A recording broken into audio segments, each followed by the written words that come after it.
सत्संग की ओर ध्यान देते हैं। रामचरितमानस में एक चौपाई आती है कि गाधी तनय मन चिंता व्यापी, गाधी तनय मन चिंता व्यापी, हरि बिनु मरहीना निश्चर पापी, हरि बिनु मरहीना निश्चर पापी। तब मुनिवर मन कीन विचारा, तब मुनिवर मन कीन विचारा, हरि अवतरियु हरन मही भारा, हरि अवतरियु हरन मही भारा। यहाँ स्वामी जी कहते हैं कि गाधी तनय मन चिंता व्यापी। अब गाधी तनय विश्वामित्र जी का एक दूसरा नाम, क्योंकि वो उनके पुत्र थे इसलिए गाधी तनय मन में रहा है कि नहीं। तो विश्वामित्र जी के मन में चिंता व्यापी है कि नहीं। और उस समय इस बात की चिंता उनको हुई कि ये जो निशाचरों का अत्याचार जुर्म जो है जनता पर, देश पर, विश्व पर हो रहा है, उसका निवारण कैसे हो है कि नहीं। जब कोई समस्या सामने खड़ी होती है तो उसके निवारण के लिए व्यक्ति के मन में एक चिंता समा जाती है और फिर वो उसको उसके निवारण के लिए प्रयास करता है। तो यहाँ सवाल ये उठता है कि उस समय जब विश्वामित्र जी के मन में ये चिंता व्यापी, उस समय बड़े बड़े प्रतापी राजा लोग देश और विदेश में राज कर रहे थे। जैसे अयोध्या में महाराज जनक जी राज कर रहे थे, जो देवताओं के तरफ से लड़ने के लिए जाया करते थे। स्वर्ग के राजा इंद्र के साथ उनका साथ देने के लिए युद्ध में जाया करते थे, हैं इतने प्रतापी राजा। और इधर आपके नेपाल में महाराज जनक जैसे ज्ञानी और प्रतापी राजा थे, लेकिन किसी के मन में इस बात की चिंता नहीं थी कि ये निशाचरों का अत्याचार कैसे समाप्त हो। आज भी लोग कहते हैं कि तू तो साधु होगा, तारा ये देश दुनिया से काम कहते हैं ना दुनिया, लेकिन जितना इस देश दुनिया से मतलब संतों को होता है, साधुओं को होता है, उतना आपकी गृहस्थी से फुर्सत ही नहीं है सोचने की। तो उस समय विश्वामित्र जी के मन में इस बात की चिंता व्यापी और तब उन्होंने क्या किया कि तब मुनिवर मन किन्ह विचारा। कोई समस्या है तो विचार कीजिए कि इसके समाधान के लिए हम सब क्या करें। तो उन्होंने मन में विचार किया, और अगर कोई काम बिना विचारे आप कर देते हैं तो उसके बारे में एक कवि ने कहा है कि बिना विचारे जो करे सो पाछे पछताए, आ काम बिगाड़े आपनो जग में होत हंसाए। आ जग में होत हंसाए चित्त में चैन न आवे, खान पान रस खान राग लग मन ही न भावे। बिना विचारे कोई काम जब हम कर देंगे तो हमारे चित्त में चैन नहीं रहेगा, खाना पीना राग रंग कुछ अच्छा नहीं लगेगा और संसार में हंसाई भी होगा, अपना काम नहीं लगेगा। तो इसलिए मुनिवर मन किन्ह विचार, तो विचार करके उन्होंने क्या देखा, जब विचार करने लगे तो उन्होंने देखा अपने ध्यान में तिहारी अवतरे उगरे, भगवान का तो अवतार हो गया है, और वो भी इस कारण से कि संसार के जुर्म अत्याचार को मिटा करके फिर संसार पर शांति और धर्म की स्थापना करने की। और तब वो वहाँ से अयोध्या के लिए प्रस्थान करते हैं विश्वामित्र जी। और दरबार में जाने से पहले, अयोध्या जाने सब लोग जाते हैं, हम लोग भी जाते हैं अयोध्या। तो जब गए विश्वामित्र जी तो फिर पहले क्या किया उन्होंने कि कर मज्जन सरजू जला और गए भूप दरबार। पहले जो है सरजू जी में मज्जन किया, यानी स्नान किया। अब भगवान के पास, भगवान के दरबार में पहुंचने के लिए हम लोगों को सरजू जी में नहाना ही पड़ेगा।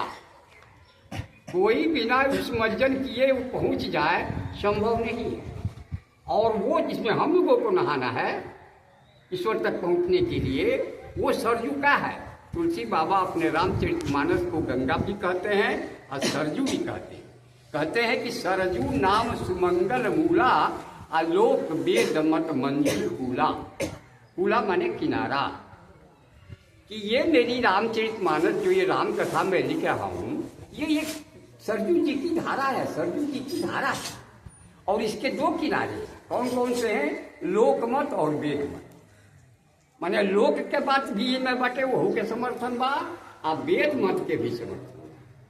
एगो नदी के दुगो किनारा न होला, तो अगर दोनों नदी बा तो दुगो किनारा बा। तो इस राम कथा में जब हम खूब मंजन करेंगे, नहाएंगे, डूबेंगे, गोता लगाएंगे, तो अब हम उस दरबार में जाने के लायक होंगे।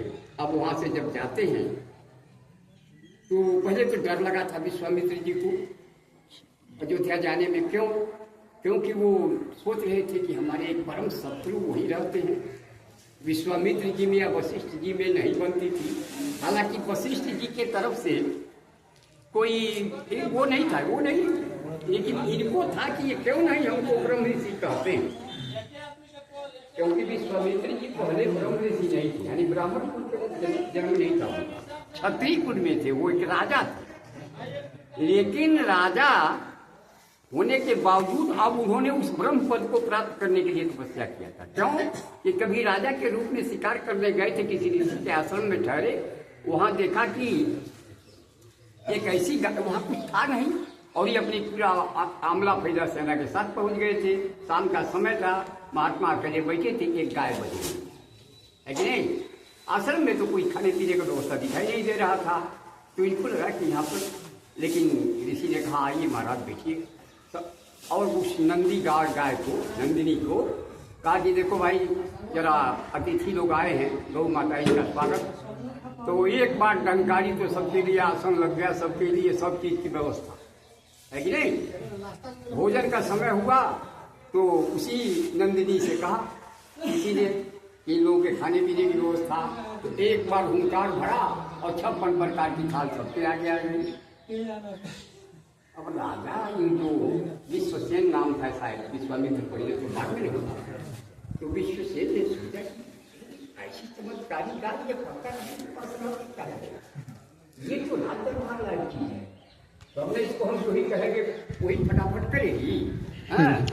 तो गाड़ी महाराज जी गाय हमको दे दीजिए। गाड़ी ने और कुछ भी भले मांग लो कि गाय हमें किसी को दे दीजिए।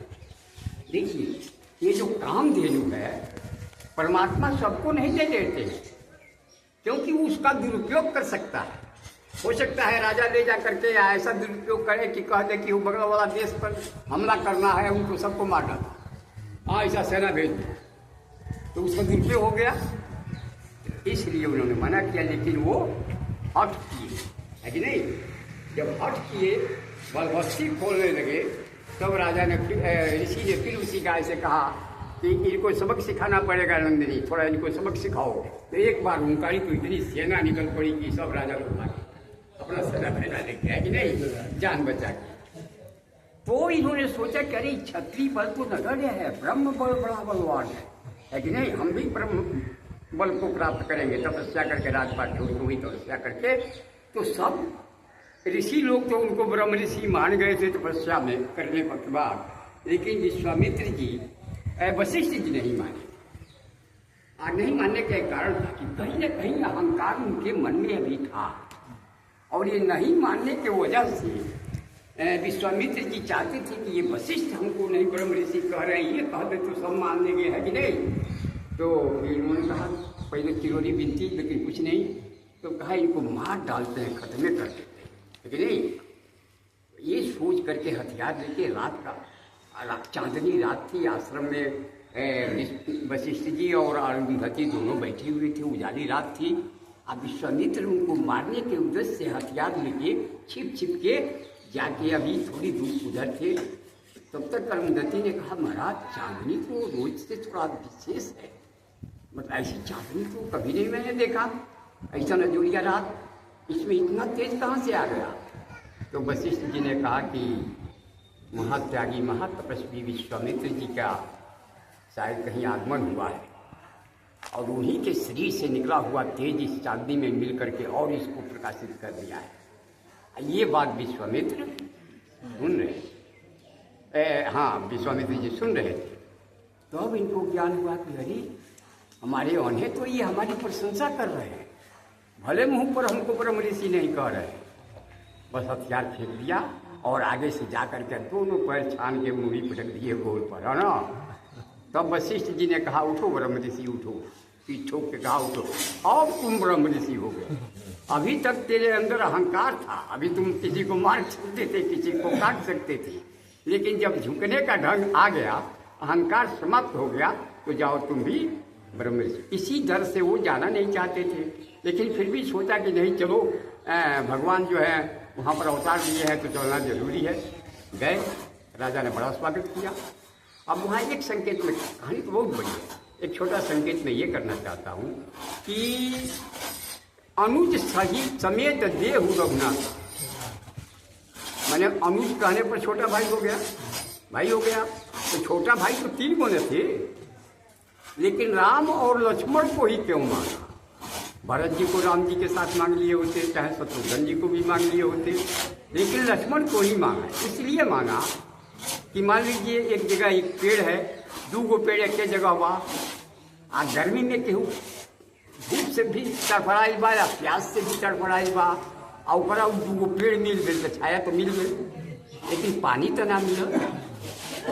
छाया तो 2 पेड़ एक लगे बाटे तो ओकरा मिल गए, लेकिन पानी ना मिल।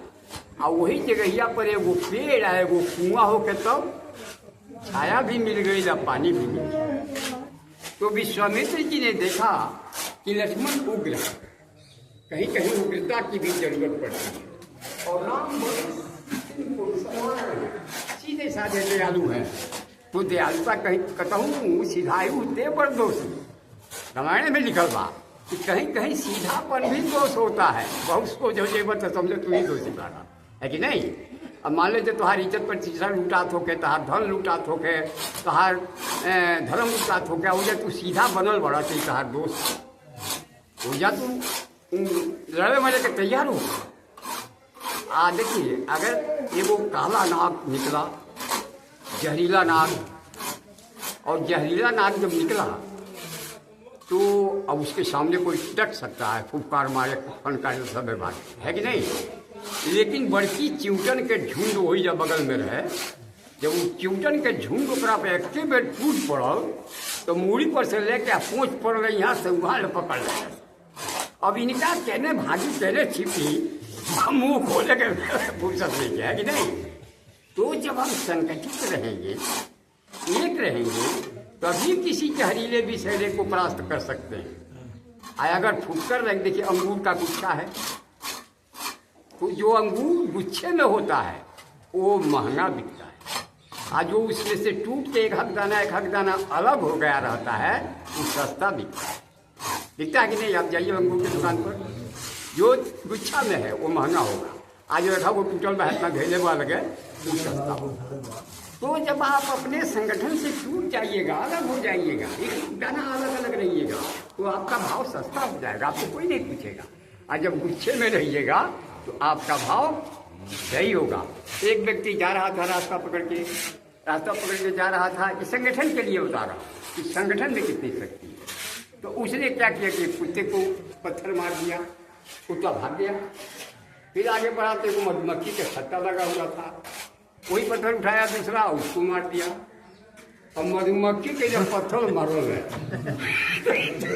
ये भोगले वही उड़ जाते हुई, हम तो भोगले नहीं कि बाकी बहुत लोग बचौले वाले पहलवा माइल करा कि नहीं।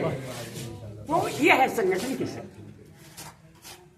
कितना बड़ा आदमी या कितनी बड़ी मधुमक्खी, ये वो रहे तो पूछना कब पाई, 2 3 4 को 5 गोले पूछना कब पाई, मार मुड़ के मुँगा दी है कि नहीं। लेकिन एक ही बेर जब सब भिड़ जाए तब कौन अकर काम रखे। तो यहाँ पर जो है राम और लक्ष्मण को, हालांकि पहले तो इनकार कर दिए राजा, पहले तो कहे कि आप जो मांगेंगे धन जन जान तक देने को तैयार हो। आज जब इन्होंने मांगा कि अनुज समेत देहु रघुनाथा, तब दशरथ जी कह रहे हैं कि आपने विचार करके नहीं मांगा, है ना। राम जो हमको प्राण से प्यारा है, राम देत नहीं बने तो गोसाई, राम को छोड़ते मुझको नहीं बन रहा है, मैं इनको नहीं देना चाहता हूँ, है ना। अब और कुछ भी मांग ली। तो वशिष्ठ जी ही समझाए कि जाने दीजिए मुनि के साथ जब ये जाएंगे तो कुछ शुभ दिखाई दे रहा है, आगे कुछ मंगल ही कार्य होगा। वही शादी ब्याह होकर उधर से आया, विजय प्राप्त करके आया है कि नहीं, नाम होके आया, तो जाने दिए। अब देखिए एक बात और ध्यान देने की है, जब राम जी ने वहाँ धनुष तोड़ दिया तो जनक जी ने कहा कि अब आप मेरी सीता से अपना विवाह करिए। तो राम जी ने कहा नहीं, मैं तो नहीं कर सकता हूँ। तो क्यों? तो बिना पिता और माता के पूछे मैं शादी नहीं कर सकता। तो विश्वामित्र जी ने कहा कि राम, तुम्हारे घर में 3 शादी करने का रिवाज है तुम्हारे खानदान में, तो ये कर लो, एक अपने पिताजी से पूछ के कर लेना। अब राम तो इतने सीधे साधे कि गुरु जी का कोई जवाब दिए नहीं, लेकिन शाम को लक्ष्मण जी से कह रहे हैं कि लक्ष्मण, मैं जब करूँगा तो एक ही विवाह करूँगा, 2-3 नहीं करूँगा। क्यों? कि जब मेरे पिताजी दूसरी शादी किए होंगे तो जो मेरी पहली माता जी उस राजमहल में अकेले महारानी थी, जब दूसरी माँ मेरी आई होंगी तो पहली माँ को तो जरूर कुछ कष्ट हुआ, और अगर दूसरी के बाद जब तीसरी आई होगी तो इन दोनों माताओं के मन में कष्ट हुआ। तो मैं नहीं चाहता कि ऐसा करके किसी के मन में कष्ट पहुंचाए, है ना, इसलिए शादी से एक ही करता।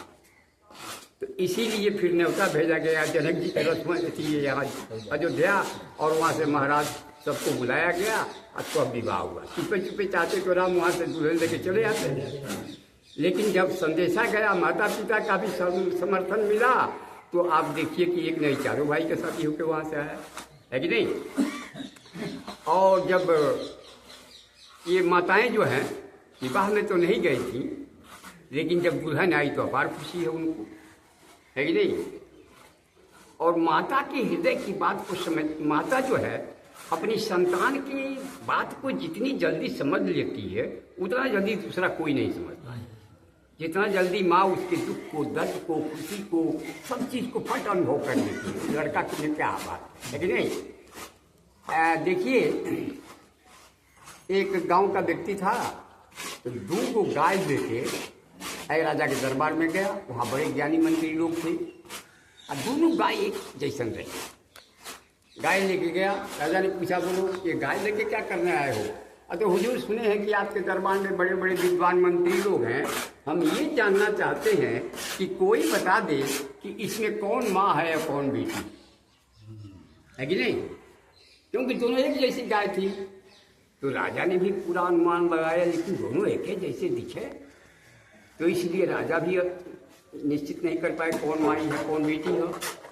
फिर मंत्रियों को बुलाया गया, मंत्री लोग भी आए, सबने अनुमान लगाया। जो सबसे विद्वान मंत्री थे वो भी फेल हो गए। राजा भी उदास हो गए कि साधारण से सवाल का जवाब हमारे दरबार में नहीं मिला, इतने मंत्री और इतने विद्वान रखे हैं हम। तो जो मुख्य जो विद्वान थे उनको बड़ी चिंता थी कि और कोई नहीं बताया तो हमको तो जानकारी होना चाहिए, कैसे क्या करें। उदासे घर गए तो उनकी पत्नी ने देखा उनकी उदासी को, तो पूछा आप उदास क्यों हैं? तो उन्होंने ये बताया कि ऐसी ऐसी बात है, और एक किसान 2 गाय लेके आया है, आप पूछ, दोनों गाय एक ही जैसी है, आप पूछ रहा है कौन बेटी है कौन माँ है। कहा तो आप चिंता मत करिए, मैं चलूँगी कल बता दूँ। अब वो पत्नी को लेके कल गए दरबार में, तो देखा गाय को उसने भी बड़े गौर से, तो कहा कि 2 एक के बराबर सूची में हरा घास भर भर के लाया था। तो 2 बराबर है घास, अब बराबरे टोकरी में भर के आए, एगो किया गया एगो रखवा दिया, एगो किया गया एगो रखवा दिया। गौर से देखने लगे, जो बेटी थी वो जल्दी जल्दी खा रही है, और जो माँ थी वो आराम से खा रही है ना, वो आराम से खा रही है। और जो बेटी थी वो जल्दी जल्दी अपना हिस्सा खा के या माँ वाली में चली गई, माँ वाली टोकरी में। तो माँ जो पहले तो धीमा खाती ही थी और धीमा खाना कर दिया, है ना। और बेटी तो हाँ कुक नहीं रही है, मुड़ी उड़ी नहीं जुला रही है, उसको गिला रही है उसी में। तब जो है जो गाय यहाँ से उठ के वहाँ गई थी, तो उस महिला ने कहा कि ये ही उसकी बेटी है और वो उसकी माँ है कि नहीं। क्योंकि माँ का ही दिल है कि ऐसा कि वो अपने भूखे रह जाएगी, लेकिन उसकी संतान भूखी रहे वो कभी नहीं चाहेगी, है कि नहीं। तो इस तरह से आप देखिए कि जब चित्रकूट में यहाँ से लौटाने के लिए पूरा दरबार गया था तो माँ ने कौशल्या अम्बा ने देखा था राम जी की स्थिति कि जटा बन गया है, जटा बना लिए हैं, जो उनके गर्दन पर घुघराले केस कितना शोभा देते थे वो सब जटा बन गए हैं। कंधे पर धनुष टांगे टांगे, यहाँ पर क्योंकि कपड़ा तो पहले नहीं है, नंगे हैं, तो यहाँ पर करिया निशान बन गया है। पाँव में जो है दवाई कांटा कहीं लगा है, दवाई फूटा हुआ है, बड़ी दुखी। जब उधर से लौट के आई थी उस रात महल में बड़ी नींद नहीं आ रही थी। माता कौशल्या को टहल रही थी नीचे और यही सब सोच रही थी कि मेरे बेटे पर कितना बड़ा संकट है, कैसा स्थिति हो गया है। तब उनका ध्यान राजमहल में ऊपर हवेली पर गया तो देखा कि ये कोई महिला टहल रही है उधर। तो ये गई कि भाई वहाँ तो कोई दासी जा नहीं सकती है और ये बहुएं जो है 3 ही हैं। तो गई तो देखी कि वहाँ मांडवी घूम रही वो बाउंड्री। तो मांडवी कौन थी? भरत जी की पत्नी, वो भी जनकपुर की ही थी, राजा जनक की ही बेटी थी। तो मांडवी जब देखी कि माँ आई है तो प्रणाम किया, कहा माँ जी आप आपकी सोई नहीं? कहा नहीं बेटे मेरे को तो नींद नहीं आ रही। पर तुम क्यों नहीं सोई? जाओ भरत के पास आराम करो। कही कि वो यहाँ नहीं है। वो कहाँ गए? तो वो बोले कि जब हमारे भैया वन में हैं तो हम भी महल में नहीं रहेंगे, हम भी चलते हैं और नंदी वन में कुटिया बना के और वही 14 साल बिताएंगे, वहीं से राज का काज देखेंगे। तो वो देखिए दूर जो है झोपड़ी है, वही वो गए हैं। तो कहा अच्छा कोई बात नहीं, गए तो ठीक है, तो तुम जाके आराम करो। तो अभी कैसे आराम करो? अभी देखिए झोपड़ी में चिराग जल रहा है, लगता है कि वो जगह है, कोई काम कर रहा है। तो जब तक पति न सो जाए तब तक पत्नी को सोने का ठीक नहीं होता है ना। तो ये सब रामचरितमानस रामायण भाई भाई में जो घर घर में झगड़ा बा, अगर हमने का राम जी के पूजा करी लेकिन राम जी के जानने की कोशिश ना करें, है कि नहीं? जब राम जी के जान जाए तो ना घर में भाई भाई में झगड़ा होई, ना सास बहू में झगड़ा होई, ना बंटवारा के कोनो लड़ाई रही। कहें कि बंटवारा देखिए राम जी का और भरत जी का चाहते तो आपस में बांट भी लेते थे, राम जी चाहते तो उनको लड़ भी सकते थे कि जेठ हम ये कुल के परंपरा ये बा, लेकिन कुछ नहीं, दोनों भाई राज को टाल रहे हैं, नहीं उनको राहु कहता ना ही कर, है कि नहीं? तो ये भावना जो है हमारे अंदर तभी आएगा जब हम राम जी को जानने की कोशिश करेंगे कि राम जी का जीवन कैसे उन्होंने बिताया और कैसे कैसे नातों और रिश्तों के साथ कैसा कैसा व्यवहार किया, है कि नहीं? कितना संकट झेला और कितना सुख का दिन देखा, कितना दुख का दिन देखा, सुख के दिन में कैसे थे, दुख के दिन में कैसे थे। ये सारी बातें जो हैं हम जब राम जी को जानने की कोशिश करेंगे, राम जी की केवल पूजा करके ऐसा हम नहीं जान पाएंगे, क्योंकि राम जी को जानने के लिए उनके इतिहास को पढ़ना पड़ेगा ना, चाहे सुनना पड़ेगा। तो ये सत्संग ही ऐसी चीज़ है जो राम जी के बारे में जनाती है। कबो कहीं का प्रसंग दे करके, कबो कहीं का प्रसंग सुना करके, कबो कहीं का प्रसंग सुना करके, क्योंकि 1 घंटे 8 घंटे चाहे 2 दिन में तो ये पूरा प्रसंग कोई सुना नहीं सकता है कि नहीं? तो इस तरह से है सीमित सीमित जल भरहि तलावा जिम सदगुण सज्जन पहिया। जैसे कि बूढ़े लोग कहते हैं बूढ़े बूढ़े तालाब भरा, है कि नहीं? तो उसी तरह से कहते हैं कि सीमित सीमित जल भरहि तलावा, बूढ़े बूढ़े तालाब भरता है। उसी प्रकार से धीरे धीरे सदगुण सज्जनों के अंदर एकत्रित होता है, एक एक बार कोनो चीज ना आ जाए, है कि नहीं? तो वो धीरे धीरे जो है सदगुण सज्जन पहियावा, और यह सदगुण जो है सत्संग से ही प्राप्त होगा। और सत्संग में विषय हमारा अधिकांशतः यही होना चाहिए कि धर्म की प्रधानता तो है ही है, धर्म और कर्म, साथ ही साथ राष्ट्र की भी प्रधानता होनी चाहिए, है कि नहीं? कि जिस भी देश में हम रहते हैं उस देश के प्रति, उस देश के नागरिकों के प्रति, उस देश की सुख समृद्धि के प्रति हमारी पवित्र भावना हो और जो है आत्मीयता की भाव हो, मैंने अपने जैसा लगे कि ये मेरा ही है। ये भाव जो है सत्संग से ही प्राप्त होगा और बिना सत्संग के ये प्राप्त नहीं होने वाला है। देखिए दुनिया में सबसे ताकतवर चीज जो है क्या है? सबसे ताकतवर चीज लोहा को लोग मानते हैं, वो किसी को भी काट सकता है कि नहीं? यहाँ तक कि लोहा लोहा को काटता है। लोग कहते हैं कहानी कि लोहा के लोहे काटेगा, है कि नहीं? तो लोहा लोहे को भी काट सकता है, इतना ताकतवर है। लेकिन उससे भी ताकतवर आगी है, जो लोहा को गरमा के पिघला के पानी बना के बहा देती है। तो आगी हुआ ना ताकतवर लोहा से। लेकिन आगी से भी ताकतवर है पानी, कि आगे को बुझा देता है। आगे बटा दिए शब्द पूछिए, है कि नहीं? तो उनका से ताकतवर बात तभी उनका के ठंडा कर देता। हाँ, अब पानी से ताकतवर तो हम लोग हैं कि उनको भी पी जाते हैं। अगर ताकत नहीं होता तो पीते, हाँ, है कि नहीं? लेकिन हम लोगों से भी ताकतवर है काट, जो हम लोगों को भी खा जाता है। खा जाता है कि नहीं खा जाता है? पी जाता है उड़ा करके। तो हम लोग पानी तो पी गए सबसे ताकतवर चीज, लेकिन हमसे भी ताकतवर एक काल बना है जो हमको पी जाएगा, हमको खा जाएगा।